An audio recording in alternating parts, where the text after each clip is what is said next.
आचार्य चाणक्य ने गंभीर स्वर में कहा, चंद्रगुप्त, तुम्हें पता है अमीर और गरीब में सिर्फ एक चीज का फर्क होता है, धन। पर एक बात और सुनो चंद्रगुप्त, धन उसे नहीं मिलता जो दिन रात मेहनत करता है। धन उसे मिलता है जो जानता है कि मेहनत दूसरों से कैसे कराई जाती है। यानी धन हमेशा दिमाग वालों के पास जाता है, शारीरिक श्रम करने वालों के पास नहीं। शारीरिक श्रम से इंसान कभी अमीर नहीं बनता, उसके पास कभी पर्याप्त धन नहीं होता। यह बात तुम हमेशा याद रखना। पर्याप्त धन चाहिए, बहुत धन चाहिए तो अपनी मानसिक शक्ति को काम पर लगाओ। दिमाग से काम करो, हाथों से नहीं। राजा कभी स्वयं श्रम नहीं करता, सेठ साहूकार कभी खुद मजदूरी नहीं करता। मजदूरी वो करते हैं जो सबसे ज्यादा मेहनत करते हैं, और सबसे ज्यादा गरीब भी वही रहते हैं। चंद्रगुप्त ने विनम्रता से पूछा, गुरुदेव, फिर अमीर बनने का असली रहस्य क्या है? फिर धनी हर कोई क्यों नहीं बन जाता? चाणक्य मुस्कुराए, फिर धीरे धीरे बोले, चंद्रगुप्त, एक बात हमेशा याद रखना, अगर इस दुनिया की सारी संपत्ति आज गरीबों में बराबर बराबर बांट दी जाए तो कुछ साल बाद फिर वही होगा जो आज है। गरीब फिर गरीब हो जाएंगे और अमीर फिर अमीर। क्यों? क्योंकि अमीरी गरीबी धन से नहीं बनती, अमीरी गरीबी बुद्धि से बनती है। जो व्यक्ति अपनी बुद्धि के घोड़े दौड़ाता है उसे अमीर बनने में देर नहीं लगती।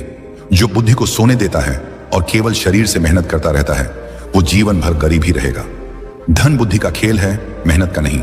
फिर चाणक्य ने कहा, आज मैं तुम्हें 7 ऐसे तरीके बताने जा रहा हूं जिन्हें जान लेने के बाद तुम्हें धनवान बनने से कोई नहीं रोक सकता।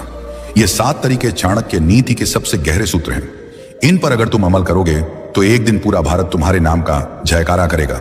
और फिर चाणक्य ने पहला सूत्र बताया, नियम 1, अपनी अक्ल में पैसा लगाओ। यह सबसे बड़ा निवेश है। अगर तुम सचमुच धनवान बनना चाहते हो, जीवन में वह ऊंचाई छूनी है जहां न पैसों की कमी रहे, न सम्मान की, न स्वतंत्रता की, तो सबसे पहला और सबसे जरूरी काम यह है कि तुम अपना सारा ध्यान, सारा पैसा और सारा समय सबसे पहले अपनी अक्ल पर लगाओ। मैंने तुम्हें पहले ही कहा था, शारीरिक श्रम छोड़ दो। हाथ पैर से मेहनत करने में कोई बुराई नहीं, लेकिन वो तुम्हें एक सीमा तक ही ले जाएगी। उस सीमा के बाद रुक जाओगे। मजदूर दिन रात हथौड़ा मारता है, फिर भी 2 जून की रोटी को मोहताज रहता है। क्यों? क्योंकि उसने अपनी अक्ल को कभी नहीं खोला। दिमाग के घोड़े को दौड़ाओ, और दौड़ाने का मतलब है सीखो, सीखते रहो, जीवन के अंतिम क्षण तक सीखते रहो। जो व्यक्ति सीखना बंद कर देता है वो जीते जी मर जाता है, उसकी कमाई भी मर जाती है। नियम 2, मौके खुद नहीं आते, उन्हें पहचानना पड़ता है। अवसरः कालेन आगच्छति, कालेन च नश्यति, तम या सन्नादति स सिद्धिम प्राप्नोति। अर्थात अवसर समय के साथ आता है और समय के साथ नष्ट भी हो जाता है। जो उसकी ध्वनि सुन लेता है वही सिद्धि प्राप्त करता है। धनवान बनना है तो सबसे दूसरा और सबसे नियम यह है कि तुम्हें अवसरों की आंखें खोलनी पड़ेंगी। अवसर कभी दरवाजा खटखटाकर नहीं आते। भाई साहब, मैं आपका मौका हूं, मुझे अंदर आने दो, कहते हुए नहीं आते। अवसर हमेशा भेष बदल कर आते हैं। कभी वो किसी मुसीबत के रूप में आते हैं, कभी किसी ताने के रूप में, कभी किसी दोस्त के मुंह से निकले एक वाक्य के रूप में। ज्यादातर लोग इन्हें देखकर कन्नी काट लेते हैं, और जो इन्हें पहचान लेते हैं वही करोड़पति, अरबपति बनते हैं। मैं तुमसे कहता हूं, अगर तुम धनवान बनना चाहते हो तो आज से यह प्रण कर लो, मैं कोई भी अवसर गंवाऊंगा नहीं। चाहे सीखने का हो, कमाने का हो, जुद्धने का हो, घूमने का हो, कुछ नया करने का हो, मैं उसे पकड़ दूंगा। याद रखो, धन तुम्हारे पास नहीं आता, धन तुम तक आने का रास्ता ढूंढता है, और वो रास्ता है अवसर। जितने ज्यादा अवसर तुम पकड़ डरोगे उतने ही ज्यादा रास्ते धन के लिए खुलते जाएंगे।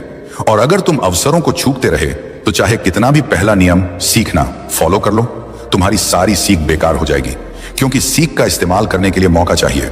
नियम 3, समय धन से भी कीमती है। अगर तुम सचमुच धनवान बनना चाहते हो, करोड़ों अरबों नहीं, बल्कि वो स्वतंत्रता हासिल करनी है जहां पैसा तुम्हारा गुलाम बने, न कि तुम पैसे के गुलाम रहो, तो आज से एक बात हमेशा के लिए गांठ बांध लो, समय पैसों से 1000 गुना ज्यादा कीमती है। पैसा खो गया तो दोबारा कमा लोगे, लेकिन समय खो गया तो वो हमेशा हमेशा के लिए चला गया। एक बार गया तो लौटकर कभी नहीं आएगा। दुनिया के सारे अमीर लोग एक ही बात पर सहमत हैं, उनका सबसे बड़ा हथियार उनका समय था, और सबसे बड़ी पूंजी उनका समय का अनुशासन था। अगर तुम आज भी अपना समय बर्बाद कर रहे हो तो तुम धनवान बनने के लायक नहीं हो, क्योंकि धनवान बनना कोई खेल नहीं है, ये युद्ध है। और इस युद्ध में जो सबसे ज्यादा अनुशासित होता है वही जीतता है। धन तुम्हारे पास तभी आएगा जब तुम उसे साबित कर दोगे कि तुम उसके लायक हो, और तुम ये तभी साबित कर सकते हो जब तुम अपना हर पल, हर सांस, हर मिनट उसे समर्पित कर दोगे। आज से प्रण कर लो, मेरा समय मेरा सबसे बड़ा खजाना है, मैं इसे किसी को छूने भी नहीं दूंगा, न फालतू लोगों को, न फालतू आदतों को, न फालतू विचारों को। मेरा हर मिनट मेरे लक्ष्य के लिए होगा। मैं 24 में से 24 घंटे अपने सपने को दूंगा। जब तक सांस है तब तक रुकूंगा नहीं। इसी एक नियम को जीवन में उतार लोगे तो 7 में से बाकी नियम अपने आप तुम्हारे जीवन में आने लगेंगे। क्योंकि जिसने समय पर कब्जा कर लिया उसने धन पर, जीवन पर, भाग्य पर कब्जा कर लिया। नियम 4, धन आने से पहले खुद को तैयार करो। धन कमाना कठिन नहीं है, सच में कठिन है धन को अपने पास रोकना। तुमने देखा होगा, लॉटरी लगी, 2-4 साल में कंगाल, सैलरी बढ़ी, 1 साल में फिर वही पुराना रोना, बिजनेस चला, 2 साल में फिर कर्ज में डूब गए। क्यों? क्योंकि धन आने से पहले उन्होंने खुद को तैयार नहीं किया था। वे बर्तन थे पर छलनी थे। पानी डालो सारा नीचे। मां लक्ष्मी बहुत चतुर हैं। वे वहां नहीं ठहरती जहां संयम नहीं, जहां नियंत्रण नहीं, जहां आदतें गंदी हैं। धन एक नदी है, अगर तुमने बांध नहीं बनाया तो वह बह जाएगी। और बांध बनता है तुम्हारे अंदर, तुम्हारी आदतों में, तुम्हारे चरित्र में।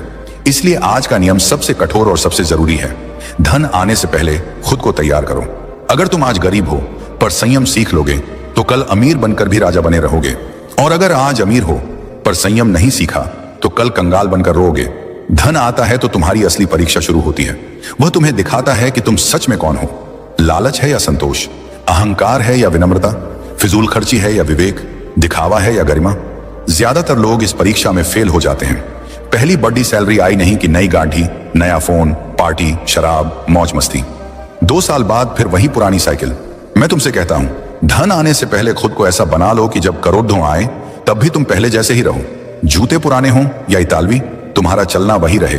खाना ढाबे का हो या 5 सितारा, तुम्हारी भूख वही रहे। यही असली तैयारी है। लालच धन का सबसे बड़ा दुश्मन है। जैसे ही 2 पैसे हाथ में आते हैं, लालच कहता है, अरे यार अब तो जी ले, अब तो मौज कर। और तुम जीने के चक्कर में अपना भविष्य मार देते हो। नियम 5, अपनी संगति को सुधारो और दिमाग को लक्ष्य के प्रति प्रेरित रखो। तुम चाहे जितना भी सीख लो, जितने भी अनुभव कर लो, जितना भी समय लगाओ, अगर तुम्हारी संगति गलत है तो सब बेकार। तुम वही बनते हो जिनके साथ रहते हो।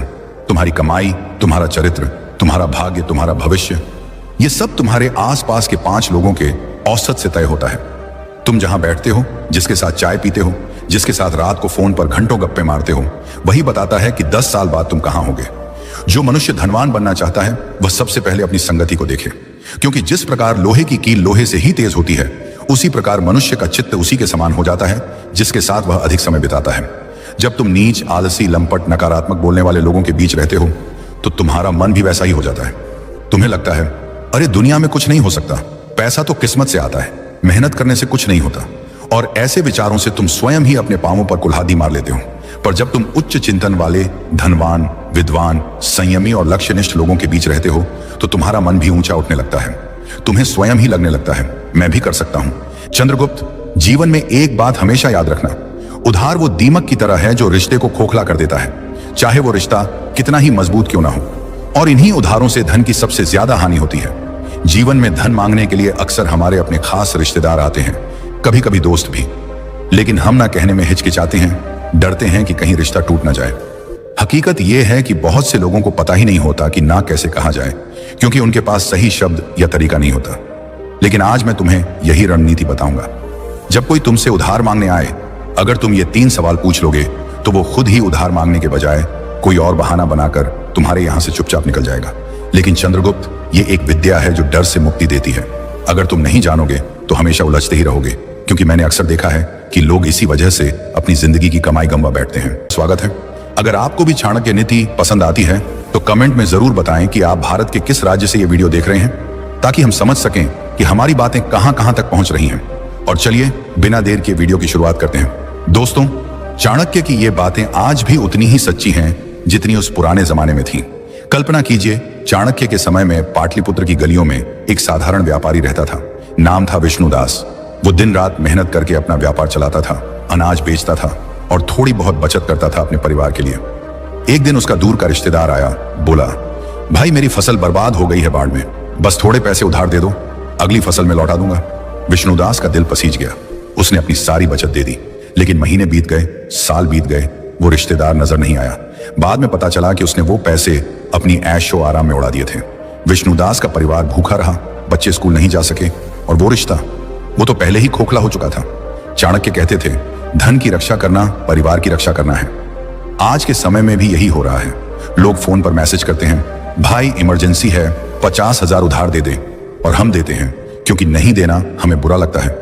लेकिन सच्चाई यह है कि पैसा देने के बाद रिश्ता और मजबूत होने के बजाय कमजोर हो जाता है। क्यों? क्योंकि अगर पैसा वापस नहीं आया तो झगड़े शुरू हो जाते हैं, और अगर मांगो तो तुम विलेन बन जाते हो। अब सवाल यह है कि हम इस जाल से कैसे बचें। चाणक्य की नीति हमें बताती है कि भावनाओं में बहना बंद करो और बुद्धि से काम लो। मैं आपको बताऊंगा वो 5 तरीके जो चाणक्य ने बताए थे, लेकिन सरल भाषा में, जैसे कोई बूढ़ा गुरु अपने शिष्यों को समझा रहा हो। इन तरीकों से आप ना कह सकेंगे बिना किसी को दुख पहुंचाए। और हाँ, मैं इसमें चाणक्य के समय की कहानियां जोड़ूंगा ताकि आप महसूस कर सकें कि ये सिद्धांत कितने पुराने हैं लेकिन आज भी काम करते हैं। जैसे आज के समय में कोई क्रेडिट कार्ड का इस्तेमाल करके कर्ज में फंस जाता है, वैसे ही उस जमाने में लोग साहूकारों के चंगुल में फंसते थे। लेकिन चाणक्य कहते थे, बुद्धिमान वो है जो कर्ज का जाल खुद नहीं बुनता। चलिए पहले तरीके से शुरू करते हैं। यह है तुरंत जवाब न दो। चाणक्य इसे समय की ढाल कहते थे। जब कोई पैसा मांगे, चाहे वो कितनी बड़ी मुसीबत बता रहा हो, उसी वक्त हाँ या ना मत कहो। बस मुस्कुराकर कहो, भाई मैं तुम्हारी परेशानी समझता हूं, लेकिन मेरा पैसा अलग अलग जगहों पर लगा हुआ है। मुझे अपने हिसाब किताब देखने दो, घर वालों से बात कर लूं, कल तक बता देता हूं। ये 24 घंटे आपको सोचने का मौका देते हैं और सामने वाले की नीयत भी परख लेते हैं। चाणक्य के समय में एक राजकुमार था जो हमेशा जल्दबाजी में फैसले लेता था। एक बार एक जासूस उसके पास आया, बोला, महाराज मुझे तुरंत सोने की मुद्राएं चाहिए, दुश्मन की जासूसी के लिए। राजकुमार ने उसी वक्त दे दी। बाद में पता चला वो जासूस दुश्मन का था। चाणक्य ने राजकुमार को डांटा, समय लो, सोचो, तब फैसला करो। आज के समय में भी अगर कोई ट्रांसफर करने को कहे तो कहो, बैंक बंद है आज, कल देखते हैं। आप देखेंगे अगर जरूरत झूठी है तो वो इंतजार नहीं करेगा, किसी और के पास चला जाएगा। लेकिन अगर सच्ची है तो इंतजार करेगा। यह तरीका आपको आसान शिकार होने से बचाता है। अंत में चाणक्य की सीख, रिश्ते की कीमत समझो। अगर पैसा न देने से रिश्ता टूटे तो वो रिश्ता था ही नहीं। स्वयं की रक्षा करो। आज से नियमों को अपनाओ। समय लो, सवाल पूछो, गारंटी मांगो, कमी दिखाओ, दान दो। ना कहना आत्मसम्मान है।